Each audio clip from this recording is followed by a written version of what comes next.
Welcome to the Moving Past You radio show, a show about identifying, confronting, and embracing the obstacles that block and delay us in walking in our divine purpose. Each week, we delve into the complexities and rewards of walking in your purpose. Now, here's your host, Juanita Gaynor. Good evening, everyone. Good evening, everyone. Thank you so much for joining us for the show on this evening. As I am Juanita Gaynor, I am so excited for season 3. Season 3, I was wondering if season 3 was going to actually happen, this year. And the reason I say that is because, right around the time when season 3 would have actually started, COVID-19 hit. So for most who are, trying to figure out what week it is, whatever, for me, this is week 14 of being in alternative work, situations with, work and everything like that. So it's been 14 weeks. So if you think about it, 14 weeks ago, we didn't know how the show was going to come about, what was going to happen, what we were going to do. But we're so excited.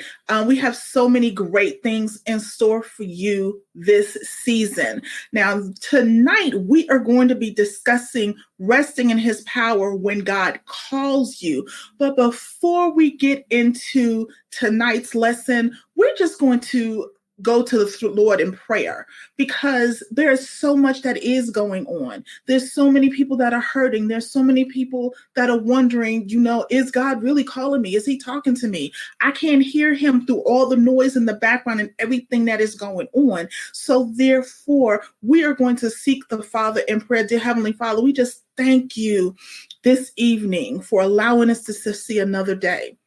Even though it may not be what we thought it should be, even though we may not have thought that it was going to be this day and time, we thank you, Father, because you have so much more in store for those that are here, for those that are listening live, for those who are listening on the live play. Touch them, Father. Comfort their hearts, Father. Let them know that you are with them. Now, Father, decrease me and you increase in me so that I may deliver what you have me to deliver to benefit your people. In your son's precious holy name, amen. Oh my goodness. I'm just super excited. I'm super excited. When God gave me this particular topic, I was just like, okay, Lord, where are you directing? Where are you taking me? What is it that you need me to do? So when he said, when God calls you, you think about it, when you're resting in his power, you think everything is good, and then he calls you. He wants you to do something. He's taking you to another step. And that's what tonight is about. Now, we have some scriptures. We have our foundational text, and we have an application text, and we have a few reference texts. But our foundational text is going to come from Philippians, the 3rd chapter, the 12th through the 14th verse. And all the scriptures on this evening, I will be reading from the Message translation. And I have become to love actually this translation. I'm a King James girl. I was raised on King James. I, swear by King James. But as I begin to deep dive and do more studying, the Message Bible sometimes will bring it to you in a way that, it talks to you in a level in language in which you can understand. So we'll be doing tonight's lesson out of the Message Bible. And Philippians 3:12 and 14 reads as such: I am not saying that I have this all together, that I have it made, but I am well on my way, reaching out for Christ, who has so wondrously reached out for me. Friends, don't get me wrong. By no means do I count myself an expert in all of this, but I've got my eye on the goal, where God is beckoning us onward to Jesus. I am off and running, and I'm not turning back. I'm going to say that again. I'm off and running, and I'm not turning back. Now we're going to actually go to, and I'm going to read our application text. And our application text is going to be coming from 1 Peter, the 2nd chapter, the 9th to and it reads as such. Again, this is the Message translation. And it reads as such: but you are the ones chosen by God, chosen for the high calling of priestly work, chosen to be holy people, God's instruments to do his work and speak out for him, to tell others of the night and day difference he made for you. From nothing to something, from rejected to accepted. Now, I remember when you think about God calling you, I want you to do something for me. I want you to think about a time, just even for a few moments, that you recall when you felt you weren't the best candidate or the best prepared or even the most comfortable, but God used you and he used you in your weakness. See, the power of the Holy Spirit can make the difference in anything. When I sit back and think about life, when I sit back and think about the things that God has done, every time he has elevated me, every time he has moved me to the next level, it's always been a weakness. I've never thought, a lot of the times I've never went into a situation that God had called me to feeling like I was the best candidate for the situation. It just didn't happen like that. And I know for some people, you just think, I got it all together. It is what it is. I can do this. That is not what it always is. And see, when the first time God called me, it was, I was like, I'm not hearing it. I'm not doing it, whatever. And what he will do is he will put it in a position where you don't have really a choice. He will make you always come back to what he's calling you to do. And see, we're going to discuss this evening 3 ways that God calls you. 3 ways. And I remember as I was preparing for it this evening and I was looking at the ways and I'm like, oh my goodness, he's done every single one of these to me in different situations. So, but we've all experienced these 3 ways of when God calls us and to prepare us for the purpose. Now, the first one is positioning. How, you may say? When I think of positioning, I think of Joshua. As you know, Joshua was Moses' brother. And even though Moses, had certain things, Joshua was positioned in a way to learn and to cultivate and to prepare for what God wanted him to have in the future. So many times God will put us under the tutelage of someone else, or he will connect us with certain people so that we can learn the craft. Put it this way, positioning is being a part of the war, but not having to be on the battlefield. Being a part of the war and making decisions, but not fully suffering the repercussions if those decisions go wrong. Now, what I say is the best part of positioning is you get a bird's eye view of how everything runs. You get a bird's eye view of how it moves, how it operates, how everything flows.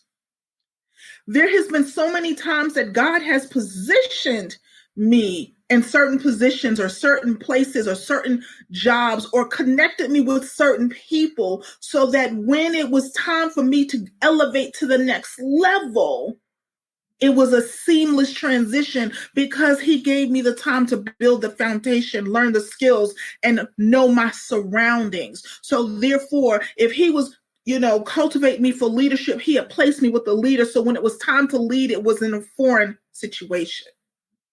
If it was to grow someone, he had placed me with that person and I could see the ins and the outs and how you maneuver things and what you do. So when it was time for me to do it on my own or for someone else, I was able to do so. See, positioning is unique because you think you're in the shadow. You think you're behind the scenes. You think that someone else has the spotlight. And sometimes you take that positioning and you miss the mark. You miss where God has you because you're so worried and you so want to be in position. Whereas the reason why he has you behind, beneath, surrounded by someone is to protect you. Think about a baby. Baby just doesn't start, walking and eating food and whatever. He has parents, he has guidance. They, protect them, they teach them, they bring them up so that when it's time for them to go out into the world, they don't look crazy. What 20-year-old do you see that can't feed themselves, that can't tie their shoes, that can't do basic things? It's because they had the tutelage and they had the upbringing and the foundation to be taught. So don't ever think that positioning is being behind the scenes. Now, for anyone who knows me, I like behind the scenes. I love it. Why? Let me tell you. Behind the scenes means nobody sees me. Behind the scenes means, I can do what I got to do and no one knows. However, that doesn't always work in the kingdom because sometimes even though we're behind the scenes, there is something specific that God has given us to do and we need to do, and he needs us to now come from outside of the shadows. So he's moving us out of the shadows and into the line of leadership and the line of authority to direct. So positioning, I feel, is one of the best ways to be called by God. Now, I love all of them. All of them I've actually dealt with, but positioning is the best because positioning gives you the time to cultivate the skills that is needed. It gives you the time to breathe. It gives you the time to sometimes mess up and then learn from the mistake and correct. It is never a behind the scenes thing where you're doing something and you're not going to get the glory. You're just not going to get the glory right then and there. Your job and when you're positioned is to help the other person get to that next level. It is to help where God has that person to establish that purpose and that goal. And once that has been established and you've learned all that comes with it, the ups and downs, then God will move you from that shadow and elevate you. You're not going to just go straight into anything. There's always some type of position. There's always some type of training that happens with that. So if you think about Joshua, see, under Moses' leadership, he was positioned perfectly to fulfill his purpose. See, sometimes, like I said, we're wondering when our time will come. Perhaps it'll come when you remember that the leader that you're serving is serving God and you're helping that leader fulfill that purpose. And once you help that leader fulfill that purpose, God will then use you to fulfill yours. We're all interconnected, interwoven. We are interdependent on one another. So one will never outshine the other. We all are in this together. We're all in this together. Now, number 2, the second way God uses to call you to your purpose is prodding. We're still on Moses. Now, you think about Moses. Moses had this incredible calling, and it was to deliver his people from slavery and to take them into the promised land. However, Moses didn't feel like he deserved it. He didn't feel like he fit in. He didn't feel like he was the person to do this. He was like, I'm not doing this. He was thinking that. He was thinking, it's like, why are you calling me? I don't understand why you calling me. Even when he had the burning bush moment, he didn't feel worthy. He resisted God's call on every chance. Couple examples of how he resisted God's call. In Exodus 4:10, he goes, I'm not an eloquent speaker. I can't speak before people. I'm a blubbering fool. I don't know what you want from me. And is there someone else you can send? In Exodus 4:13. Yet, even though Moses felt ill-equipped, and in many ways he was, let's not overlook that. Many ways he was ill-equipped. However, with God at the head, all things are possible. And finally, after some prodding and some pushing and some, probably some threats, Moses conceded. Now, see, how many times has God been convincing you for your call? I remember there's a time, when I say he poked and prodded, it was like he made it uncomfortable to be comfortable. He made sure, I have this thing where if I see an injustice or I see an issue, if I see a problem, I'm out.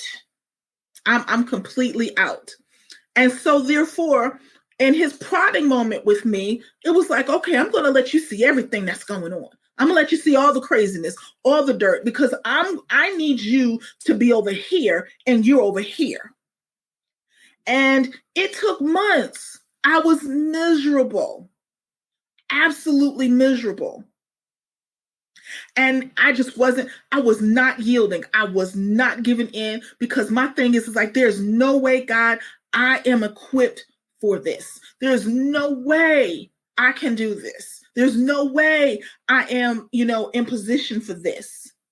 And he kept giving me chance after chance, opportunity after opportunity. He would just make it so uncomfortable till one day I was just like, okay, I give. And thankful to God I did, because had I not yielded, this show wouldn't exist. This right here, me speaking with you, me talking with you, me teaching, me going through it, would not have happened. Not at all. But he knew something greater. He knew that my experience, my trials, my tribulations, my transparency, my story was there to help someone. And the platform that was needed to move and help other people be more than they could be, to see that they could be more than they could be. However, if I continued to stay stubborn, and it's not to say that it would not have happened, there would have been a delay, and there would have been so many people that would have been disenfranchised or, not serviced, because I decided that I was just going to not yield. And so for so many of us, God is really trying to convince us to walk in your calling.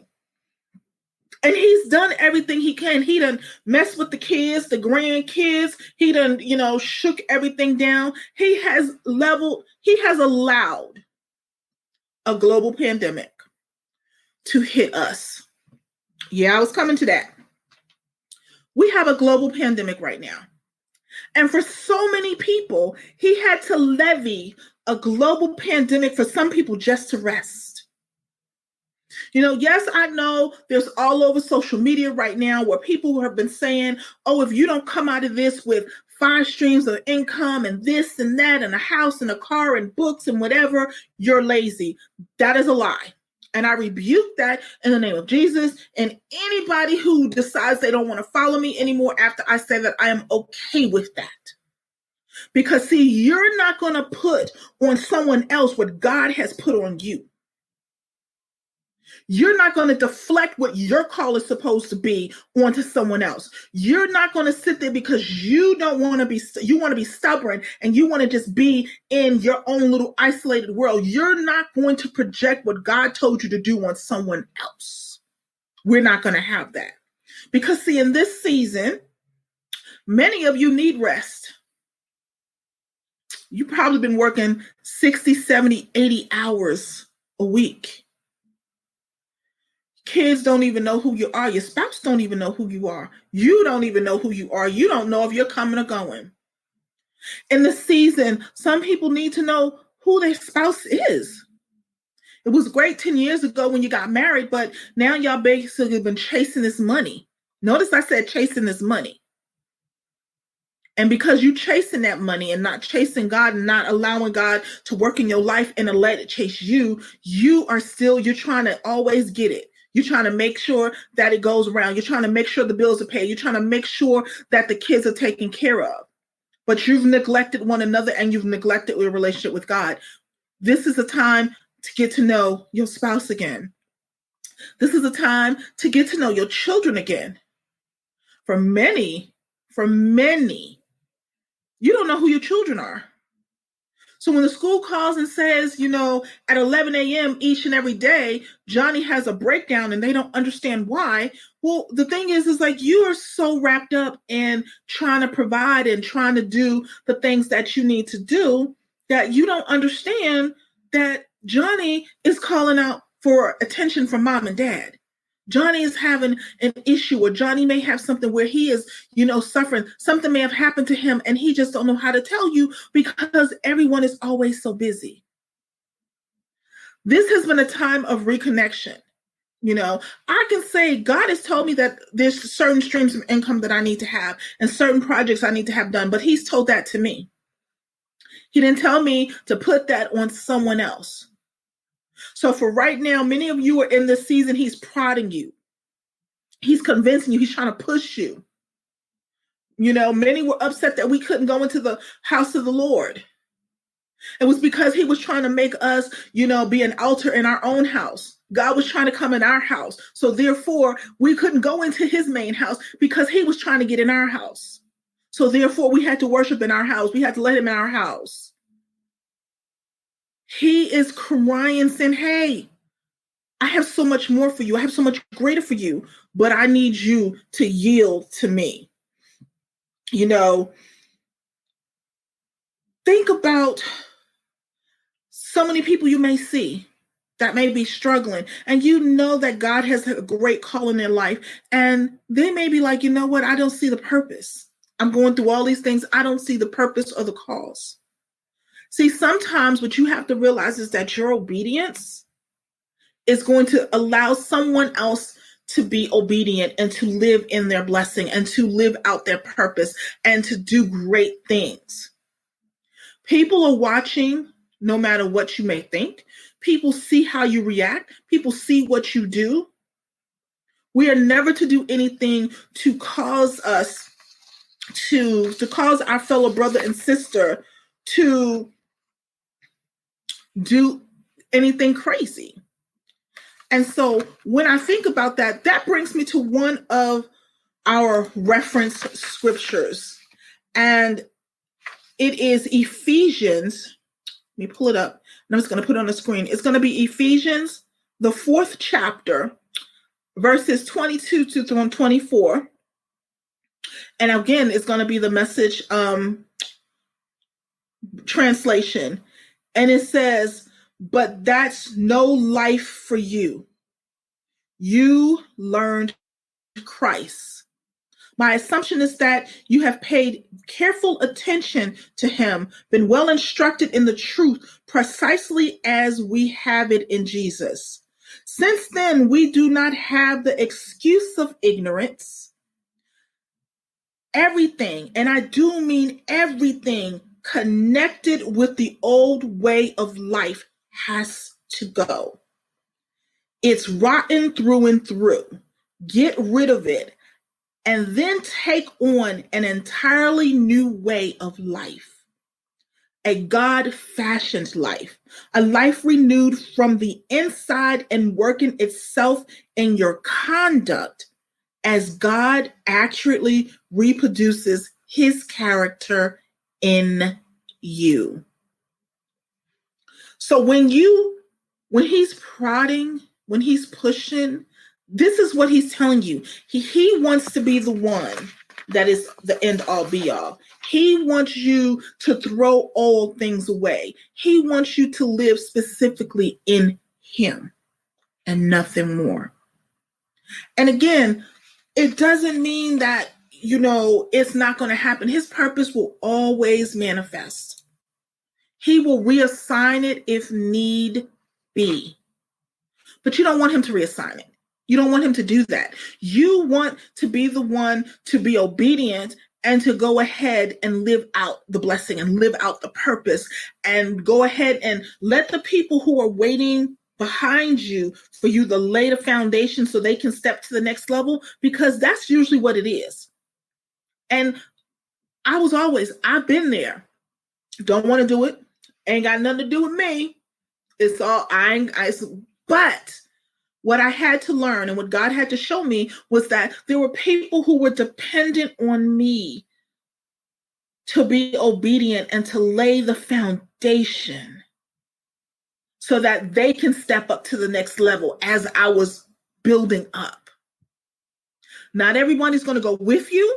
Not everyone can go with you on the journey, but it is our job, those who are prepared and those who are ready and those who God is calling and he is having us to set a standard. We have to lay that foundation. We have to do what God has told us to do. And now the final way that God calls you is pulling. And when I think about pulling, I think about Paul. And you have to think about Apostle Paul. He had a very, very strong personality. It was kind of like, mine could be sometimes, and some rounds to be, is I wear the highway. Prior to his conversion, Paul, who was then Saul, was committed to what he thought his purpose was, and that was persecuting Christians. Now, let me explain something to you. Paul did his job, and he did it well. Did it with enthusiasm, because he was in full belief of that's what he was supposed to do. He was steadfast, he was determined. But see, God had a different plan. And that plan happened on the Damascus Road. When, Paul was pulled into his new calling through an encounter with the Lord. And see, thankfully, Paul responded to that pull with vigor. How many times, are you a strong-willed type that God needs to sometimes strike down, to get his point across, that he needs to make sure to bring you down to size? Because sometimes we act like we all that. We do. Sometimes he got to let us know who's boss. And I tell you, if you've never experienced that, that is not the way you want to go. That's just no. That is really not the way you want to go, because it's a version when he's pulling you is what I call obedience is better than sacrifice. And what happens when he pulls you, whatever is in his way, whatever is above him, whatever is being put above him, he is going to take it out without any thought or process. He don't care. Is your cousin, your friend, your husband, your boyfriend, your girlfriend, your daughter, your son, your grandbaby, whatever it is that is preventing you from doing what he needs you to do, he is going to remove it. He don't care. He ain't having it, because what he has to have done has to be done, because his word can and will never return void. It's not going to happen, So basically, humility is key here, because, when they say pride comes before the fall, it does. It really does. I'm grateful that I have been pulled, but I have not had to be knocked down to the point where it's just like, okay. Now, he has removed things. He has taken things from me, not because of me not answering a call. It was because they would be a distraction or hindrance of achieving and completing the call. Sometimes everything can't go with you. And so therefore we are just natural people that we want to, see everyone get along. We want to see everyone make it to the next level. We want to see everyone all get there. Everyone can't get there at the same time. They cannot. There's going to be some that is left behind to have to build the foundation and to bring up others. That is what happens. We all can't go at the same time. Some has to prepare for others and others have to prepare for the other ones. But see, sometimes we hold on because, again, we don't feel like we want to leave anyone behind. We don't feel that we want others to hurt or others to be, left behind and feel bad. So we hold on to them and cling on to them, and we got tons and boulders trying to do what God is telling us to do. And he's like, no, that's not what I told you to do. I said you. I said you. I didn't say you and your cousin and them and your auntie and them. I said you. And so when he tells you that, it's best to be humble and to move. Will it hurt? Yes, because we're human. We will definitely hurt. However, we're preparing what God needs so that they can move forward. Because as long as they're there, as long as they're pulling and tugging on you, as long as they are in that mind space, they're going to suck the life out of you. And you cannot be any use for the kingdom when that happens. And that, again, it brings me to another one of our reference scriptures, and that is going to be 1 Thessalonians, the 5th chapter, and the 24th verse. And I want to read the King James version of this one, and it says, "Faithful is he that calleth you. You also will do it." God is faithful. He's not calling you to do anything that he doesn't know that you're capable of. You may not think you are. You may feel that you have no earthly kind of concept on what to do. But God knows that you have the ability to do all things that he has you to do.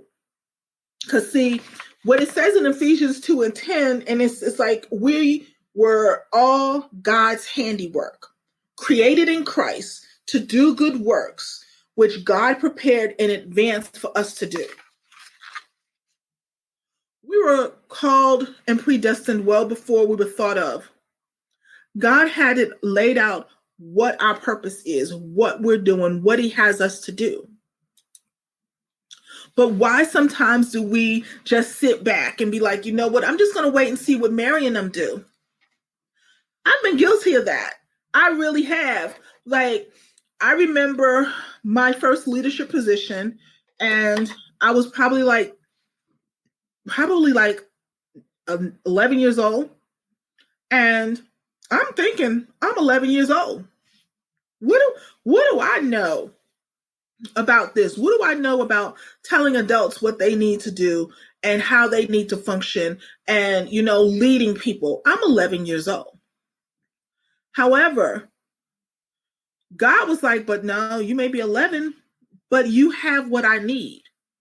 I ain't doing that.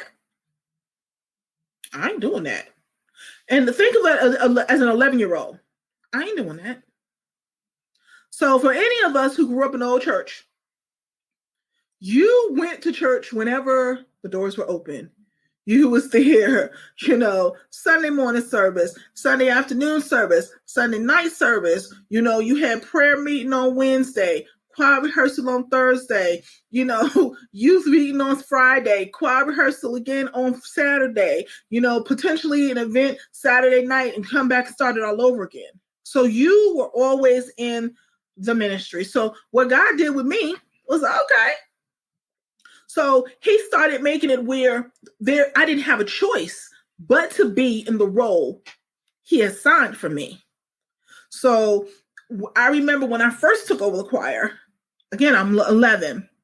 It was just a temporary thing, the person wasn't there and you just doing stuff or whatever. And then I noticed that the person just never came back. So now you're in there and you're not going to just walk away because it needs to happen. Same thing with being secretary. I've had a keen sense for numbers all of my life. But, you don't think about it when you're 11. You can, balance the books and you can do all these things. You just move forward and do it. So God was like, okay, I got you. Person went to another church. What do you do? Then to make it on top of it, my auntie was the Sunday school superintendent. So what you going to do? You're not going to tell your auntie and your grandmother what you ain't going to do. So he put me in that position. So therefore, I learned at a young age that being obedient to God and moving when he tells me to move was the best way to go. Now, I didn't always do it. There was a lot of times, 9 times out of 10, at least up until my mid-20s, I went kicking and screaming.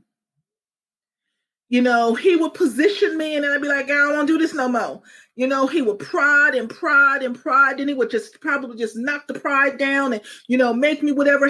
But it was just like, I knew in the end, when I yielded, I knew there was only but so far and so long I was going to push God. But that was because of being positioned and being prodded and being pulled and being put in places and things where people were pouring into me and laying a foundation and doing those things. I understood clearly that when God tells you to do something, you have to move.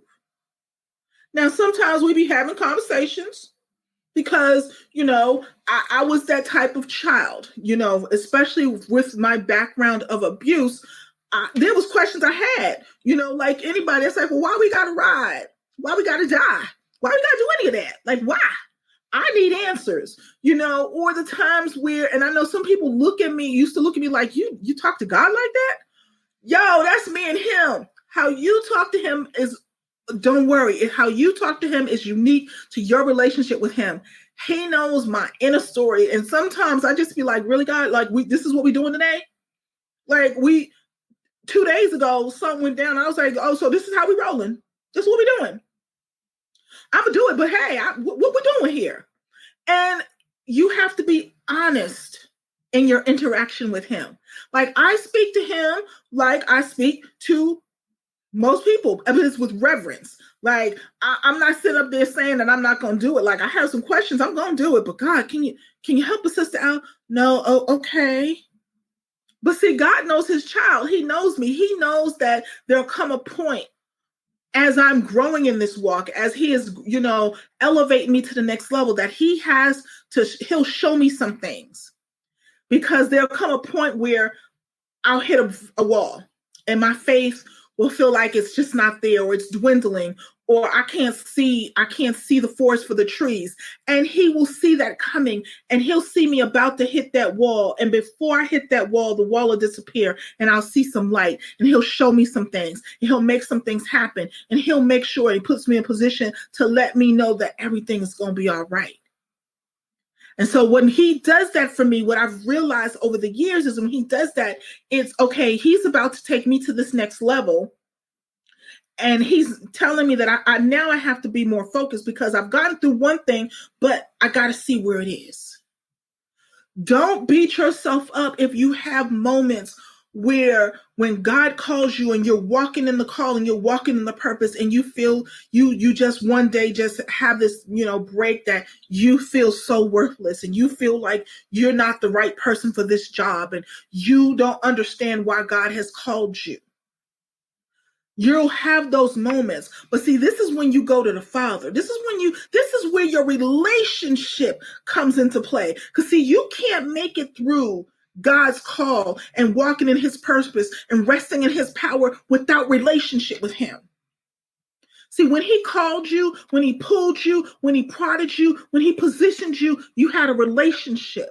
Because he put you in those things doesn't mean you come out of relationship with him. A lot of times he puts you in positions and situations so that you can increase and strengthen your relationship, because sometimes we get comfortable. Sometimes we feel like we can't do nothing else, or we too busy. And he's like, nah, we're not going to do that. I need all your attention, all of it, not some of it, all of it. So therefore, if I have to knock you down to get your attention, I'm going to do that. If I have to connect you with someone uniquely so that I can get you to the next level because you can't see my hand in it, but I can connect you with this person and they can get you to that next level, knowing that I'm in it, he will do that. If he's going to, have you prodding? Have you ever had brothers or sisters or whatever, or that one person, and they would just needle you? You would want to hurt them so bad. You'd be like, really? Is this what we're doing? Why are you messing with me? That's what God's going to do. He is going to do that until you surrender. So therefore, do it. He going to get what he wants. He is going to get what he wants. It reminds me of a saying that my grandmother used to say to me all the time. She used to say, we can do this the easy way or the hard way, but both of them will be my way. And I remember, I think I was about 16, 17. This was, before she passed. And I asked her the question one day. I said, what does that mean? I said, because I'm confused. I understand how one may be your way, but how is both of them going to be your way? She said the easy way is you do what I tell you to do the first time, and all is happy and all the world is good. The hard way is that I'm going to beat you behind. You're still going to do what I say do. So either way, it's going to get done. So many times when I tell people, when you walk with God, it's so much easier to do it the easy way. It's so much easier to be obedient, to repent, to be humble, to answer the call the first time. Because see, when you do it the hard way, there's delay involved. There's heartache involved. There's lessons involved. There's just things that will happen that he will allow, not take you through, he will allow to happen because you decided to do it the hard way. And sometimes it's not even that. Sometimes the enemy will just be like, hey, God, got my eye on that person. Gave him all this stuff. I guarantee you, if you let me take it, they're going to tell you, deuces, I'm out. And so therefore, many of the times, God has offered us up as suitable trainees in a process, because he already knows, because you know what, our relationship was so tight with him. It's like this. He knows we're not going to curse him and die. He knows we're not going to turn his back on him. He knows we're going to have some up and down days. He knows we may be frustrated sometimes, but he knows at the end of the day, we're not going to walk away. So when he puts you in position and when he prods you and he pulls you, he is trying to get your relationship to a point where when the enemy comes at him, he can be like, hey, you thought about my boy over there. Because see, when your relationship is tight with God, there is nothing he ain't going to do for you. There's nothing he won't do for you. But also, no one will be able to get over on you. No one will be able to sit up there and tell you, but God told me to tell you this, or God said, do this. See, that's what's happening, and that's what's missing as we walk and we get into our call. We hear God call us. We know that God called us, but because we haven't cultivated our relationship with him beyond that initial calling, we get screwed. We get bamboozled. We get led astray. We get, talked into our ear, because understand, we're listening to everyone's ear. We're not listening to God. So we're going to listen to our mama and them and our cousin and them and our auntie and them when they say, well, no, you're probably really not ready for that, baby. Oh, well, he really wasn't talking to you. He talks to everybody. When you have your own cultivated personal relationship with him, you're going to know when he says move.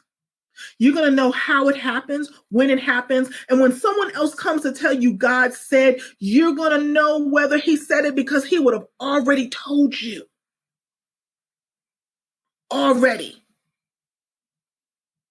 I remember just times in my life where prophets and prophetess would prophesy over me and would get upset because I don't fall out or whatever. And I'd just be like, but God didn't tell me that. I don't even sound right. Like, God already know. Look, there's some things that people would tell me. I'd just be like, yeah, let me understand. God knows me. He is not going to ever set me up for failure. He is not going to ever set me up to fall. So there's some things that people tell us because it makes them feel good. It's because it's what they want God to tell them. It's because of the position they want to be in. So therefore, if they can get someone to believe like they believe and then, distort what God is saying, then they feel good. But I got news for you. Relationship. You have to cultivate your relationship with God. When he calls you, the first thing you need to be doing is getting back to that word. Getting in a quiet space, seeking him, asking him what direction he should lead you into, asking him, when should I move?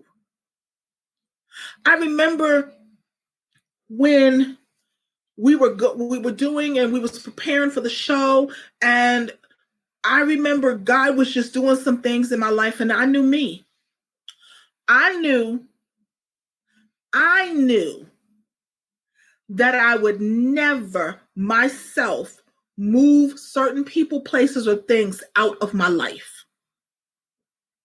So the prayer that I said was, Lord, whoever and whatever is causing a hindrance to me doing your will, remove them.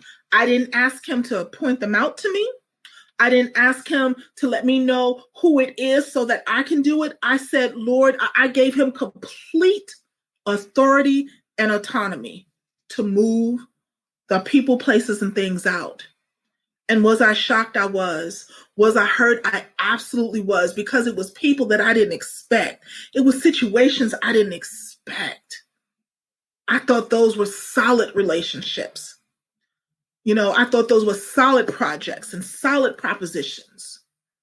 I didn't understand and realize that they were in my way. They was blocking my relationship with God. They were blocking my purpose. There was a stumbling block, and therefore he removed them. So if you're in a position where you don't want to get rid of so-and-so and you don't want to tell them where they need to be, ask God to do it for you. Just say, Lord, whatever or whoever is in my way, that is blocking, that is hindering my relationship with you, remove it. And that's it. Leave it at the altar. You're going to be surprised, because it's going to be the people you least expect. But at the end of the day, it doesn't mean that they're not going to see the kingdom. It doesn't mean that they're going to be left behind. It means that you, me, we were not the people to bring them to that next level. They wasn't to come with us. They wasn't to come during this journey or this time. Doesn't mean they're going to be left behind. And now, if they choose to be, but that's not God's intention. But you're not the one to do it. So I need you to honestly and earnestly walk in your call. Honestly, truly, forget about all the other things and what could happen, what could potentially happen, and all that stuff. You need to walk in the call that God has given you, because at any point in time you deviate from what God has for you, it will always fail. Always fail. Always fail. 100% of the time. I was about to say 100% of the time it will fail. You cannot just turn a blind eye to what's going on. We look at the season of everything that's going on now and we're wondering, God, where are you at? We're wondering, why is this going on? Why are you allowing this? Because there's times and there's seasons when you have to go into war, when battle is necessary. You know, when God is positioning his people, battle is necessary. And for the believers, he is preparing us. For the believers, he is preparing us to elevate to the next level. He is preparing us to take authority, to take leadership. He is repositioning the hands of power.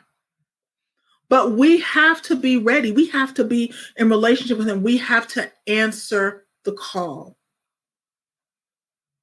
We can't expect the blessing and don't want to be accountable for it, and we don't want to be responsible for it.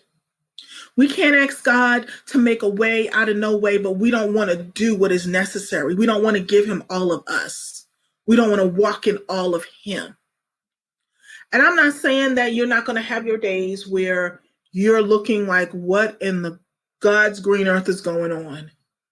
You're going to have those moments. You know, there's going to be moments where you're going to just lay in a fetal position on your bed and just cry because the weight of the world is so heavy. Sometimes the weight of what you carry, the weight of what God has purposed you in, the weight in which he's about to allow you to birth is so heavy that you can't just talk to anyone with it. So therefore, you can only talk to him. Some of you who may be listening right now live or who's going to be listening on the replay, you're going through something so heavy. He is taking you through a transition and you are trying to pull your hair out and wondering what you did wrong, that you don't have anyone to talk to.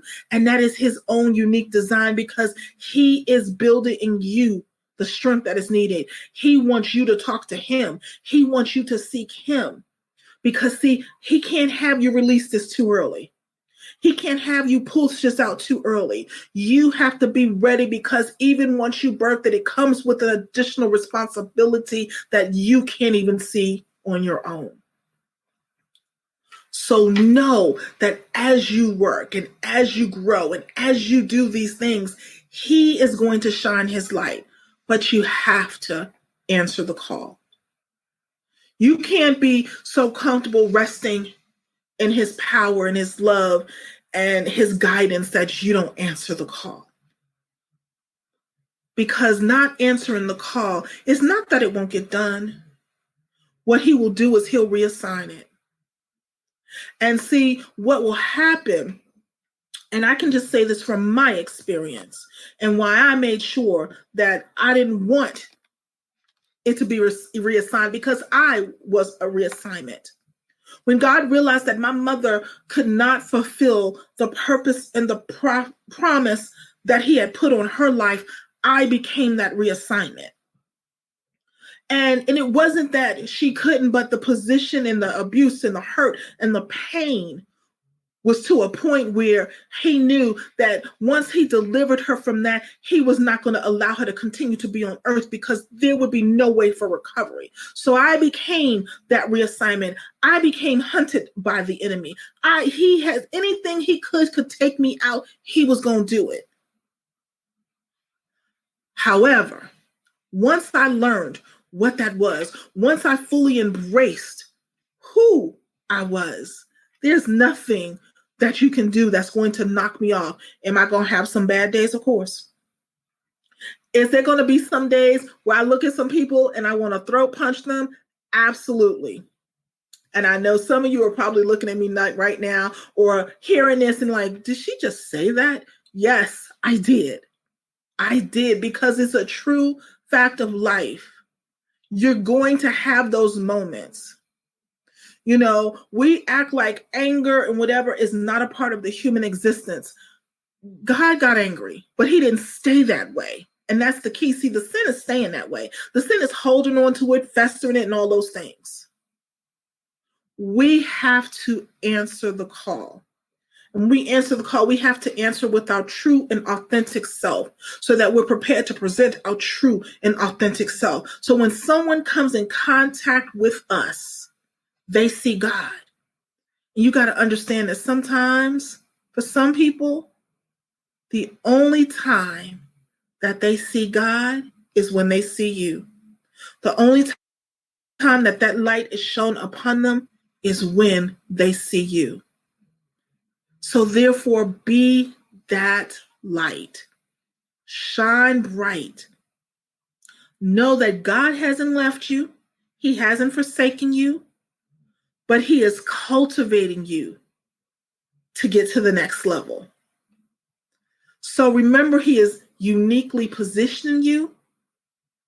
Sometimes he's got to prod you, and a lot of times he has to pull you. But know that those unique things are necessary so that you can walk in his purpose, so that you can rest in his power and answer the call. The call is amazing. The call is powerful, but it does require work, and it requires attention to God. He's a jealous God, and he wants all of you. And if you give him all of you, he will give you all of him, and he will make provision for all the other things that your heart desires. Why? Because your ways will be his ways, your thoughts will be his thoughts, and your wants will be his wants. And when you do that, it makes it easy for God to love on you and lavish on you. Not to say he doesn't love us, but you want that extra special portion. That comes with obedience. That comes with sometimes sacrifice. That sometimes comes with foregoing those friends who just ain't ready. Foregoing that partner that just God just says isn't right for you. You cannot rest in his power if you don't answer the call. I know many people say, I can just chill with God all day. You can. But to get to that next level, to get to where he has for you, to get to a place where he provides to a point where it has blown your mind how it's happened, you need to answer the call. Because I can say right now, as I close, in this season, I have not lacked. During COVID-19, I haven't lacked. Actually, God has continued to bless me more than anything I can ever imagine. He has provided for me. He has made provisions. He has opened doors that I couldn't even imagine. But this was a process. This wasn't an overnight thing. This was when 2 years ago, I answered the call. And I stuck it out, good, bad, and indifferent. And it didn't matter what someone else was doing, what someone else was thinking. He positioned me, he connected me, he prodded me. He did all of those things so that I can be in June of 2020 to say that the God that I serve is amazing and that he will do exceeding and abundant according to anything that you can ask him. So remember to rest in his power. You got to answer the call. You gotta answer the call. So next week, we are going to continue with this theme, resting in his power. However, we are going to be talking about walking in his purpose. Now, see, again, you can't rest in his power and walk in his purpose if you don't have relationship with God. Walking in his purpose is hearing everything that he has for you to hear. So thank you for joining us. Have a wonderful evening. We'll see you next Thursday at 7 p.m. Eastern Standard Time. Be blessed. Have a great evening. Good night. We'll see you next week. Thanks for joining us this week on the Moving Past You radio show. Make sure to visit our website at www.movingpastyou.com, where you can subscribe to the show on iTunes. If you found value in the show, rate us on iTunes or simply tell a friend about the show. Be sure to tune in next Thursday for our next episode. And remember to always be kind in your word, your thought, and in your deed. Be blessed.